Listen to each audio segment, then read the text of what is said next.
This was definitely the most absurd R-rated horror movie of the year. It was like a collection of the weirdest ways humans could die. Some people even said it was like an upgraded version of Final Destination. The story began in 1999. A man named Petey Schellern walked into an antique shop covered in blood holding the murder weapon. But it wasn't a knife or a gun, it was an innocent-looking toy monkey. He claimed the monkey was a demon. Every time its drumstick fell, someone would die. But the shop owner didn't believe him and just said, "No returns on children's toys." Right after he said that, the monkey's drumsticks fell. Petey immediately stepped back. He knew someone was about to die again. Sure enough, the next second, a harpoon shot out and pierced the shop owner's stomach. It looked like a freak accident, but everything was scarily precise. Petey realized the monkey's curse had struck again. He knew returning it wouldn't solve anything. So he grabbed a flamethrower from the shop and turned all his fear and hatred into fire. The monkey's face melted under the heat, looking even more creepy and twisted. But Petey didn't know. For the monkey, this wasn't destruction, it was rebirth through fire. After that day, Petey disappeared, but his son, Hal, inherited the cursed monkey. Of course, Hal wasn't the only one affected. He had a twin brother named Bill. One day, Hal and Bill were going through their dad's old stuff. They found a strange box. Inside was the same monkey that their father tried to destroy. Bill quickly grabbed it out of curiosity. Hal warned him not to touch it, but Bill always looked down on Hal for being too careful and timid, so he didn't listen at all. Bill even twisted the monkey's wind-up key, but the monkey didn't do anything at first. It just raised its drumsticks without bringing them down. Bill thought it was just a broken toy, so he tossed it to Hal with disgust. He thought Hal was only good enough for broken toys. Hal didn't dare to fight back because Bill had been bullying him since they were little. His anger only came out in his dreams, like smashing Bill's head with a bowling ball. The next day, their babysitter Annie took them to eat Japanese food. As Hal opened the car door, he saw the monkey, even though it was supposed to be at home. He thought Bill had put it in the car. Soon they arrived at a hibachi restaurant. The chef thought Annie was pretty, so he tried to impress her. He even made a heart-shaped fried rice.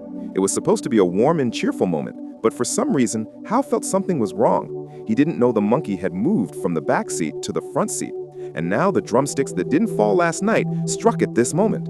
And as the final beat echoed and stopped, the chef's hand slipped and accidentally sliced Annie's neck. That was the monkey's first kill since its rebirth. Annie's death was so bizarre, Bill, who had always received her extra care, couldn't handle it. But Hal stayed calm and started to think deeply. Could it have something to do with that monkey?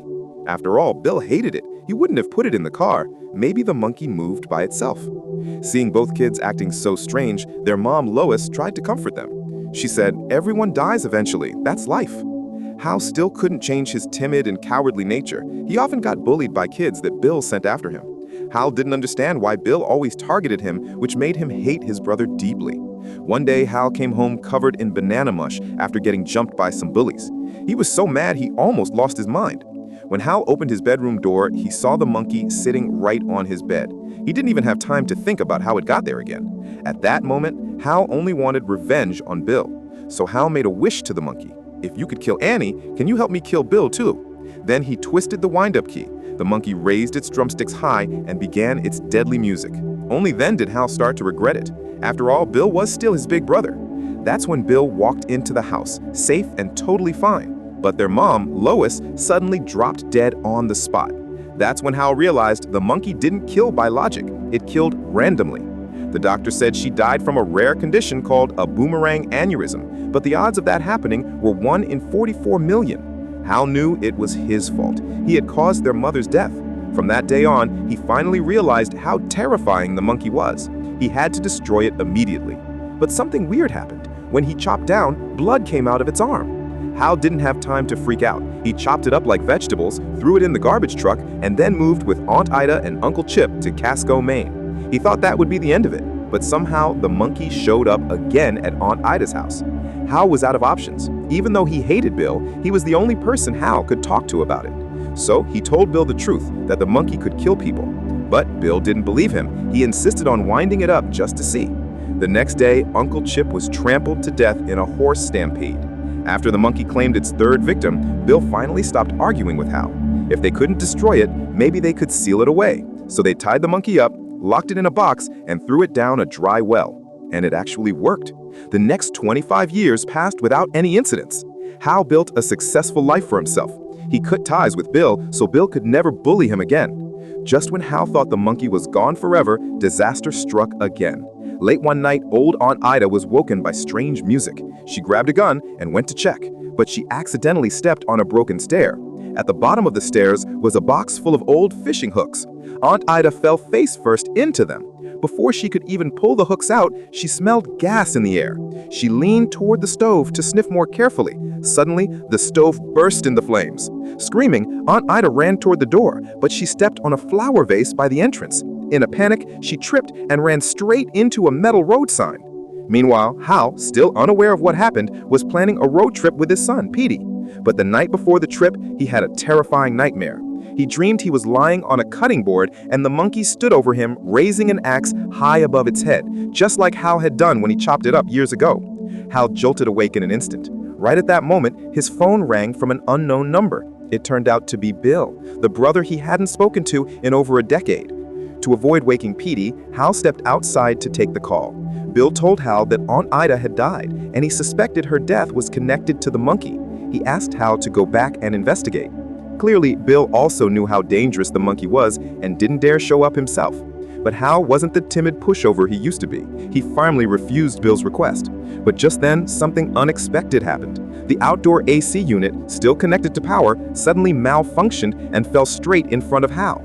Electricity immediately surged into the nearby pool. At that exact moment, a woman by the poolside was about to jump in. Hal shouted to stop her, but he was 1 second too late. Back in the hotel room, Hal couldn't calm down for a long time. Maybe the monkey really was coming back. So Hal hit the road that night, driving straight to the small town where Aunt Ida had lived. The realtor Barbara let Hal inside and chatted with him about the strange things happening in town lately. People were dying every day, and in the weirdest ways. Mitch McDonald got their heads chopped off by lawnmowers, Bert Bergerson was burned to death by steam, Nancy Rousey was bitten by a cobra. The death toll was rising fast. Hal instantly knew something was wrong. This had to be the monkey's work. He asked Barbara if she had seen a toy monkey in the house. Barbara said she hadn't, but offered to help Hal look around. There could be some places they missed. But when she opened the door to the storage room, a loaded shotgun tipped over and fired. Barbara died on the spot. Another freak accident. Hal was splattered with blood, but he wasn't as terrified as before, because he knew fear wouldn't help anymore. The police arrived quickly. Even though it looked like an accident, they asked Hal to stay in town to cooperate with the investigation. Since he was the only one alone with Barbara at the time, Hal reluctantly agreed. But right after the police left, the old landline in Aunt Ida's house rang. Hal picked it up, and once again, it was Bill. Hal told him truthfully that he hadn't found a monkey, but something didn't sit right. Why would Bill call Aunt Ida's landline? Did Bill somehow know Hal was in town? But Hal had clearly refused him earlier. There was only one possibility. Bill had been watching him the whole time. When Hal asked where he was, Bill hung up immediately since the landline had no redial button. Hal looked through the phone book trying to find Bill's name, but one entry caught his eye. Someone listed as Mrs. Monkey.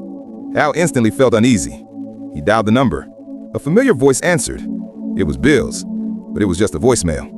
In the message, Bill said he had already found the monkey and told the caller not to call again. A chill ran down Hal's spine. So Bill had been behind all of this the whole time. He had staged everything himself. All the strange deaths in town happened because Bill kept winding up the monkey. Hal was just about to call Bill and confront him when a police officer suddenly showed up at the door. But the man wasn't a real cop. He was actually someone named Ricky pretending to be an officer. As soon as Ricky came in, he pulled out a gun and held Hal at gunpoint. He told Hal to take him to Bill. From Ricky's words, Hal learned the shocking truth. Bill had always blamed Hal for their mother's death. After they threw the monkey down the well years ago, Bill secretly climbed down and tried to get it back. He wanted the monkey's curse to kill Hal too, but all Bill found was the wind-up key. Still, he didn't give up. For the past 25 years, Bill had been sending people all over the place searching for the monkey. Finally, just 2 weeks ago, Ricky spotted the monkey at a flea market and sold it to Bill. Once Bill got the monkey back, he kept turning the key and causing deaths. But no matter how many people died, Hal was always unharmed. So Bill figured it must be because of the distance. That's why he tricked Hal into returning to town, pretending it was about investigating the monkey. But with so many strange deaths in town, all starting right after Bill got the monkey, Ricky began to suspect something. He thought the monkey must be cursed, so he went to confront Bill and demanded the monkey. But Bill refused. Ricky dug deeper and found out Hal was Bill's twin brother. So he went straight to Hal and told him to get the monkey back. Hal tried to explain that he and Bill hadn't gotten along since they were kids, and Bill probably wouldn't even talk to him. But Ricky didn't believe a word. He forced Hal's son, Petey, to crawl through the doggy door at Bill's house and sneak the monkey out. Hal had no choice but to agree. But before Petey left, he warned him again and again, don't turn the key in the monkey's back. Petey promised, but the moment he got inside, he completely forgot. Bill greeted him warmly as his beloved nephew. Once Petey let his guard down, Bill said the monkey looked broken and asked Petey to try turning the key. Bill believed that the monkey always started killing the relatives of whoever turned the key, so if Petey did it, it would strike perfectly. Petey, having no clue of the danger, forgot Hal's warning completely. He twisted the keys several times. The monkey's drumsticks fell, and this time, the curse landed on Ricky. Suddenly, Ricky's gun misfired. The bullet shot through the car window and hit a massive wasp nest outside. A swarm of wasps rushed in, crawled into Ricky's mouth, and gave him one of the most bizarre and painful deaths imaginable. Hal instantly realized something terrible had happened inside. He rushed into Bill's house, but it was too late. The monkey had already gone mad from killing too many people. It flung Bill across the room like a rag doll and began swinging its drumsticks wildly. With the final strike, a plane crashed right outside the window. As the monkey raised its drumsticks again, the ceiling suddenly collapsed. Dead passengers from the crash came raining down into the house. The monkey had become a full-on killing machine, no different than the Bill who had used it to kill others. Hal rushed in and grabbed Bill and screamed, "Why are you doing this? Why are you killing people?" Bill finally broke down. He admitted everything. He hated Hal for killing his mother, but that was Hal's mom too, and Hal didn't mean to cause her death. After some heartfelt words from Hal, Bill finally let go of his anger and forgave Hal for what had happened years ago. But just when Hal thought everything was finally over, the monkey swung its drumsticks again. A hidden trap Bill had installed in the house was triggered.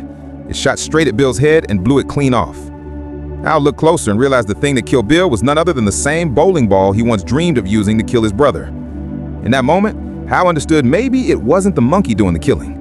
Maybe it was the evil inside people's hearts. Still, Hal took the monkey with him. By now, the entire town had become a living hell. As Hal left, he even saw an old man riding a white horse. From the sorrowful look in his eyes, Hal guessed he must be the Pale Rider. And after all the extra work Hal and Bill had given him, Hal really did owe him an apology.